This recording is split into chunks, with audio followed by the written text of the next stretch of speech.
साथ हूँ। लेकिन मैम जहाँ जैसे हरियाणा में जिस प्रकार से चीजें सामने आई, आपकी तस्वीरें सामने आई, नैना जी हमारे साथ मौजूद हैं। आपने देखी होगी एक वीडियो कि मनोहर लाल खट्टर वहाँ बैठे थे, आपने अपना दुपट्टा उतार कर रख दिया, उसकी वजह जानना चाहेंगे पहले तो। वो मैम नहीं बताऊंगी, वो सब आपको पता ही है, फिर इतना लंबा मैं क्यों बताऊं। आज इनके समर्थन में आई हूं तो इनका ही मुद्दा मैं उठाऊंगी कि इनके साथ न्याय होना चाहिए। देश की बेटियों को, मैं भी देश की बेटी हूँ, वो भी देश की बेटी हूँ, सबको न्याय मिलना चाहिए। सामने आया था कि जो आपका गांव है वहाँ से दूर दूर तक कॉलेजेस नहीं है, बेटियों के लिए उतनी सुविधाएं नहीं की गई हैं। हमारे गांव में तो जी बताने बैठूंगी तो बहुत सारी समस्याएं हैं। तो मतलब बेटियों की बात आ जाती है ना मैम, क्योंकि जिस प्रकार से आपने दुपट्टा उतार कर रखा, हरियाणा में एक आन मान शान की बात मानी जाती है, और यहाँ भी आज 30 दिन पूरे हो गए हैं मैम इस धरने को। ये बहुत ही गलत है, अन्याय है, सरकार की तानाशाही है। आप अपनी, आपका ही तो, आपकी सरकार का तो नारा है बेटी बचाओ बेटी पढ़ाओ। जो बेटियां आपके लिए गोल्ड मेडल लेके आती है, आपके देश का तिरंगा फहराती हैं, क्योंकि आप दो ही तरह से अपना तिरंगा देश दूसरी कंट्री में फहरा सकते हो। एक तो युद्ध करके और वो जगह जीत के, और एक ओलंपिक में खेल के मेडल लेके आके। तो वो युद्ध वाली तो वो बहुत हो जाता है, किसी जगह पे कब्जा करना या उसको, उसमें बहुत जान माल का नुकसान, पैसे का ये होता है। इसमें खिलाड़ी की 100% खुद की मेहनत होती है और नाम रोशन होता है देश का। आपने तिरंगे का नाम रोशन बोला, लेकिन मैम जो ब्रिजभूषण शरण है जिसके खिलाफ आरोप लगे हैं, वो तो मेडल को 15 रुपए का बता रहे हैं। बोल रहे हैं कि मेडल क्यों वापस करना है, करोड़ों रुपए की जो ट्रेनिंग में लगे उसको वापस कीजिए, मेडल तो 15 रुपए में बिक जाएगा। उनकी सोच है मैम। मेडल जो 15 रुपए का बता रहे हैं वो उनकी सोच है। एक जो बच्चा या बच्ची बहुत छोटी उम्र से प्रैक्टिस करने लगता है, अपना खून पसीना बहाता है, तब जाके मेडल आता है एक देश के लिए। 15 रुपए का उनके लिए होगा।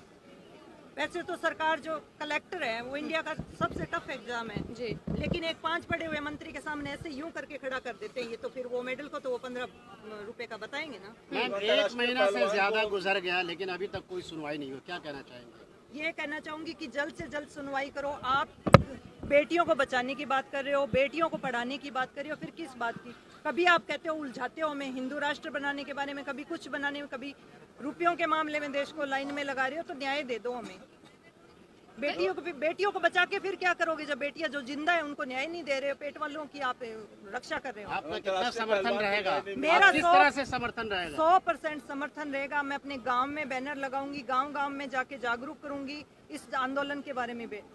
मैम 30 दिन तो हो गए धरने को, आपने अभी हिंदू राष्ट्र का जिक्र कर दिया। मैं ये बताना चाहूंगी कि कई बार ऐसा हुआ कि यहाँ पर ये धरना चल रहा है और इसी के सामने ही कई बार देखा गया कि हिंदू राष्ट्र की मांग करते हुए लोग आए, और उनकी ये मांग थी कि इसी 15 अगस्त को देश को हिंदू राष्ट्र घोषित कर देना चाहिए। ये बताइए मैम, इतने सालों से, 75 सालों से हमारे साल मुसलमान रह रहे हैं, कभी कोई खतरा नहीं हुआ। अब क्या हो गया कि हमारे आने वाली पीढ़ियों को मार देंगे, काट देंगे? इतने साल नहीं काटा, अब कैसे काट देंगे ये? अब उनसे खतरा कैसे हो गया? हम उनके साथ खेले हैं, कूदे हैं, उनके साथ बड़े हुए हैं, उनके घर का हमने खाया, हमारे घर का उन्होंने खाया, अब उनसे खतरा हो गया हमें? जो हमारे पड़ोसी हैं, जो हमारे भाई बंद है, उनसे खतरा हो गया, वो हमें काट डालेंगे? इतने साल तो नहीं हुआ। मैम समर्थन में आप आई हैं, क्या सरकार से क्या अपील करना चाहेंगी आप? मैं सरकार से यही अपील करना चाहूंगी कि देश का आप मुखिया हो, प्रधानमंत्री हो, प्रधानमंत्री आप एक गरिमामयी पद पे हो, एक बहुत बड़े पद पे हो, आपसे न्याय की उम्मीद चाहती हैं। आप पार्टी लेवल पे मत जाओ कि आप बीजेपी के हो या उसके हो।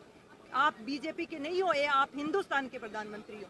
तो हिंदुस्तान के प्रधानमंत्री के नाते आप अपनी बेटियों को सुरक्षित करो। अपने देश में जो भी महिला या किसी के साथ, किसी भी तबके के साथ अगर अन्याय हो रहा है तो उस अन्याय को आप खत्म करो।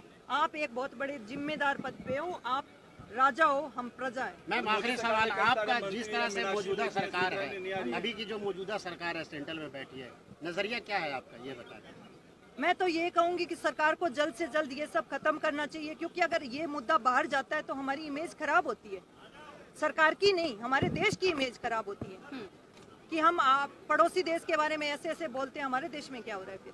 नैना जी, अब तो ब्रिजभूषण शरण ने बोलते कि नार्को टेस्ट करवा लीजिए, और फिर ऐसे लोग सामने आ रहे हैं, शायद 2 भागों में बट गए लोग, क्योंकि सोशल मीडिया पे देखा जा रहा है जैसे ही उन्होंने बोला कि नार्को टेस्ट करवा लीजिए, बोल रहे कि लो सच्चाई है इसलिए सामने आ रहा है और बोल रहे हैं नार्को टेस्ट करवा लीजिए। वो उनकी सोच है मैम, जो जिसकी जैसी सोच होगी वो वैसी ही बात करेगा, लेकिन मैं पूरा समर्थन में हूँ। चलो।